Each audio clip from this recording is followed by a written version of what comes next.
नमस्कार, मैं हूँ स्मृति झा और बहुत बहुत स्वागत है आपका द सूत्रधार पर।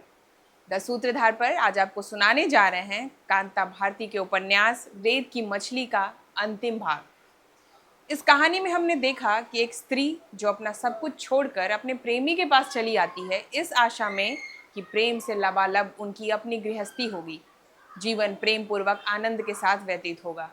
परंतु जब जीवन साथी बीच राह में हाथ छुड़ाकर राह बदलने लगे तब दिल में एक तड़प उठती है, वैसे ही तड़प जैसी जल से निकाल कर रेत में छोड़ी गई मछली को होती है।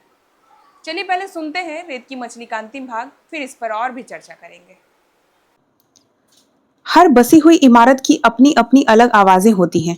किसी किसी इमारत में घुसते ही वहां की वे परिचित आवाजें आपका स्वागत करती हैं। गृहस्थी के बर्तनों की खनक, लोगों के चलने की आवाजें या किसी के बोलने की आवाजें। कुमुद के यहाँ भी अपनी अलग आवाजें हैं। कुमुद टहल रही है, शायद उसके पांव चप्पल घसीट कर आगे बढ़ते हैं। सर्दी महसूस करते ही मैंने अंगीठी में कोयला और डाल दिया था। कोयला चटकता है, उसकी अपनी आवाज है। और इनके अलावा अगर कोई चुपचाप सुने तो उसे सुनाई देगी मेरे मन की आवाज, अपने आप में बोलते हुए मन की आवाज। रात काफी हो गई है पर नींद नहीं आ रही। सोचती हूँ जले हुए कागजों में से कोई बाकी बचा हो तो उसे भी उलट पलट कर आग के हवाले कर दूं, फिर शायद नींद आ जाए। सुलगते हुए एक अतीत के भक से जलकर राख हो जाने के बाद शायद नींद आ जाए, या ना ही आए नींद। नई जगह इतनी जल्दी मन सहज नहीं हो पाता। अतर सुइया के मकान में ही पहली बार कहाँ नींद आई थी, फिर बंबई के उस फ्लैट में खिड़की ही रात भर खांसती रही थी। उसके बाद वापस माँ का घर, वहां नींद फिर नहीं आई। और उसके बाद वह हॉस्टल, बाप रे कैसी यातना थी उस जागरण में। छोटे छोटे कमरों के हल्के फुल्के दरवाजों से जाने कितनी तरह की आवाजें अंदर आती थी।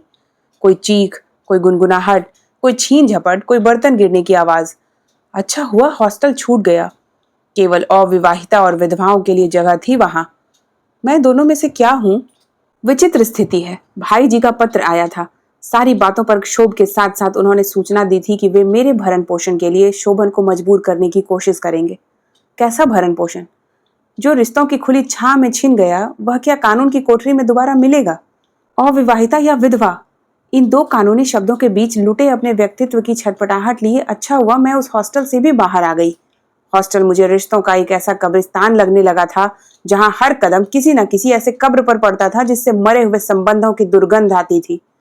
अक्सर वह बदबू सुबह उठते ही दिमाग के अंदर कहीं छुप कर बैठ जाती थी और फिर सारे दिन अपने वहां होने की याद दिलाती रहती थी।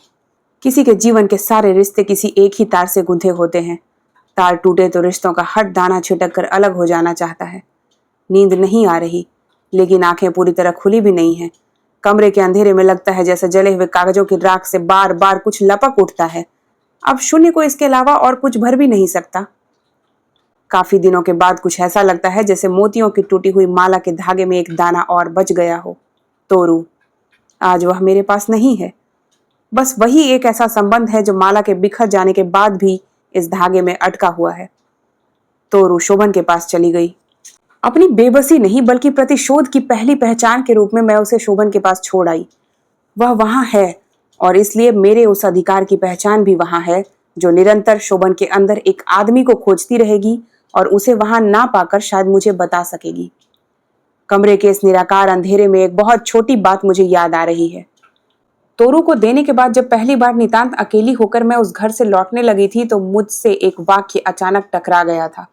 शोभन ने ही किसी को ना सुनाकर भी सुनाते हुए कहा था, देखता हूं कैसे रहती है। बात सीधे नहीं कही गई थी क्योंकि उस वाक्य के स्वामी का आत्मविश्वास स्वयं उसके पास नहीं था।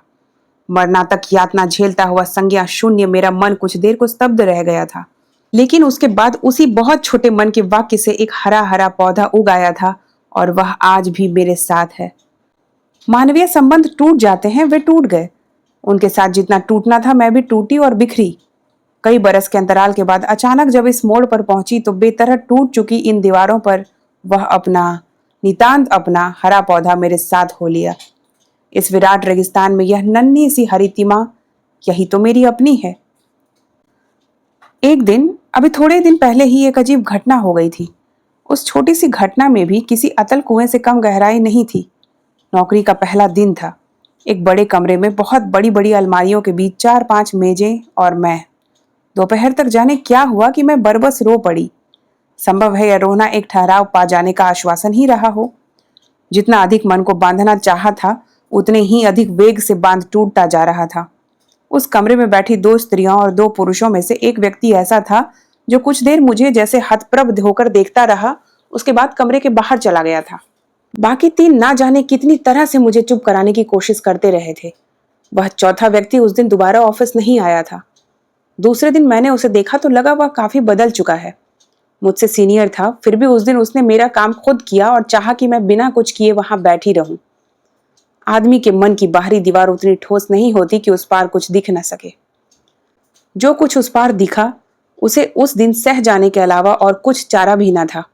लेकिन दूसरे दिन मैंने खुद वे फाइलें बलात् बिना कुछ कहे उसकी मेज से उठा ली। इतने बड़े बड़े रिश्ते पीछे छोड़ आने के बाद इस तरह बलात् अपने ऊपर फेंके जा रहे ये छोटे छोटे रिश्ते मुझे असह्य ही हो रहे थे। अगले कुछ दिनों में उस व्यक्ति की सदास्यता थोड़ी खुली और मुझे अधिक चुभी। संभवतः उसने ऐसा ही कुछ कहा था कि आप चुप क्यों रहती हैं। उत्तर मैंने उसे नहीं दिया था बल्कि कार्यालय के अधिकारी को दिया था। इस अंधेरे में उस व्यक्ति की वे कातर आंखें मुझे हास्यास्पद लग रही हैं, लेकिन इसके अलावा उपाय भी क्या है। यात्रा का बहुत लंबा रेगिस्तान है सामने, जिसे विश्वासों ने आस्थाओं ने ही छला हो, वह अब और किसे साथ ले, किस लिए साथ ले। फिर भी उन कातर आंखों ने मन को दुखा दिया, अनायास दुखा दिया। शोभन के यहां से लौटकर रिश्ते बिखर गए थे। अब आत्मविश्वास भी बिखरने लगा। उन कातर आंखों ने कुछ भी तो नहीं किया है, लेकिन फिर भी क्यों है उनमें वह कातरता। एक गिरी हुई इमारत की अंतिम दीवार पर क्यों खड़ा होना चाहता है कोई। आंखों की उस कातरता से ही नहीं, अपनी व्यवस्था से भी मन घबरा उठा। कोई 4 मील बस पर चलकर ट्रेन से उन दिनों मां के घर जाती थी हर शाम। उस शाम बस भी नहीं, ट्रेन भी नहीं, जाने कैसे पैदल ही मैं चलती जा रही थी। पैरों पर गर्द जम गई थी, घुटने चटक चटक उठते थे। आसमान काला पड़ता जा रहा था, सड़क की धुंध में बिजली की रोशनी के धब्बे उभरते थे और पीछे छूटते चले जाते थे। लेकिन मैं चलती ही जा रही थी। शायद बहुत ही अंधेरा हो गया था जब मुझे होश आया। शहर से बाहर की बस्ती मुझसे एकदम असंपृक्त पीछे छूट गई थी और अब आगे एक बहुत लंबी सड़क थी, बुरी तरह लपकता हुआ अंधेरा, और मेरे मन में अचानक उभर आई दहशत। पीछे लौटने का उपाय नहीं था और सामने जाने का साहस भी नहीं। तभी बहुत तेज आवाज करता हुआ एक स्कूटर रिक्शा पीछे कहीं अंधेरे से निकला और मेरे करीब से गुजरकर आगे चला गया। काफी आगे जाकर वह अचानक रुका और रुका रहा। भय की एक लहर मेरे मन में कौंध गई। अभी मैं ठिठकी ही थी कि वह रिक्शा मुड़ा, वापस लौटा और तेजी से मेरे करीब होता हुआ मेरे पीछे चला गया। थोड़ी दूर जाकर वह फिर ठिठका। एक चीख मेरे कंठ तक आकर ठहर गई। क्या यहीं से शुरू होता है वह रेगिस्तान? क्या यही है वह? स्कूटर एक बार फिर उसी तरह तेजी से मेरी तरफ बढ़ा। चीखने से कोई लाभ नहीं था। इस भयानक अंधकार में और दूर दूर तक फैले इस निर्जन में चीख पहुंच भी कहां सकती थी। आते हुए स्कूटर में एक से अधिक लोग थे। यह मुझे तभी पता चल गया था जब वह दूसरी बार मेरी ओर से गुजरा था। उनका पाश्विक उल्लास स्कूटर की भयानक आवाज के बावजूद मुझे सुन पड़ रहा था। उसी तेजी से स्कूटर फिर मेरे करीब से गुजरा, इस बार लगभग मुझे छूते हुए। उसके धक्के से तो नहीं, लेकिन आतंक से एक और गिरकर मैं चीखी। स्कूटर शायद पहले मुझे आतंकित करना चाहता था। मेरी चीख उस रिक्शे की दहाड़ और उसमें बैठे लोगों के विजयोल्लास में डूब गई। उसमें बैठे लोग झुककर मुझे गिरते हुए देख रहे थे। इसके बाद जो कुछ हुआ उसे मैं दुखद कहूं या सुखद मैं नहीं जानती। स्कूटर जैसे किसी चीज से टकराकर एक तरफ से ऊंचा होकर लुढ़का और काफी दूर तक घिसटता चला गया। मैंने सहमी आंखों देखा, अब वहां चारों ओर सन्नाटा था। स्कूटर खामोश हो गया था और उस ओर से आई हुई हल्की कराहें अब भी सुनाई नहीं पड़ रही थी। देर तक वहां कुछ नहीं हुआ, कोई हिला भी नहीं। मैं उठी और पीछे की ओर दौड़ी। जिस तरफ से संज्ञा शून्य में यहां तक आई थी, ठीक उसी तरफ। सपने में भागती हुई सी मैं कैसे कुमुद तक पहुंची यह मुझे नहीं मालूम। उसका दरवाजा बंद था, लेकिन दरवाजा खटखटाने का होश मुझ में नहीं था। बहुत देर हांफने के बाद जब स्थिर हुई तो मैंने भर्राए हुए कंठ से कुमुद को आवाज दी। उस दिन ऑफिस में अनायास रो पड़ने और उन कातर आंखों के बारे में अफसर से संवाद के बाद कुमुद से अनायास परिचय हो गया था। उस कमरे में बैठने वाले अन्य चारों व्यक्तियों में सिर्फ वही एक थी जो रिश्तों से ऊबकर और रिश्तों से बाहर एक मानवीय पहचान के लिए भटक रही थी। उसकी यह भटकन मेरी अपनी भी थी। सिर्फ एक ही बार देखा था उसका घर और शायद कभी होश में आना पड़ता तो पहुंचती भी नहीं। गर्म कॉफी का प्याला देकर कुमुद ने सब कुछ सुना और हंसती रही। उसी ने इंतजाम किया था कि मैं लड़कियों के उस युवा महिला संघ के हॉस्टल में रहूं। चलो, अच्छा हुआ कि वह रिश्ता भी टूट गया। विधवा या अविवाहिता, ये दो शब्द जिससे जुड़े हों केवल वही वहां रह सकती है, और यही वे दो शब्द हैं जिनसे संबंधों की बू आती है, एक से व्यतीत और दूसरे से भावी। अब और नहीं चाहिए ऐसा परिवेश। यह रेत है सामने, कहते हैं रेत से घर नहीं बनता। अच्छा ही है कि घर नहीं बनता। कितनी सम्मोहक है यह रेत। घर नहीं बनाने देती, लेकिन हर रखा हुआ पांव कोमलता से समेट लेती है और फिर उतनी ही कोमलता से उसे छोड़ भी देती है। मोह ना सही, सहृदयता तो है। इतनी तपन मन को नहीं तन को जलाती है। मुझे और चाहिए भी क्या। मन की बलात् हत्या के बाद तन इस तरह जले तो सुख ही होगा। रिश्तों की आग में मन जहां जला था वहां तो कुछ नहीं उगेगा अब, लेकिन इस तपती रेत में अब जो जलता है वहां कुछ उग रहा है। देखो, कहीं वह मैं तो नहीं। तो यह था समापन रेत की मछली का, एक ऐसी कहानी जो खत्म होकर भी हमारे भीतर कई दिनों तक चलती रहेगी। कांता भारती जी ने इस उपन्यास के माध्यम से एक स्त्री की विवशता को चरितार्थ किया है।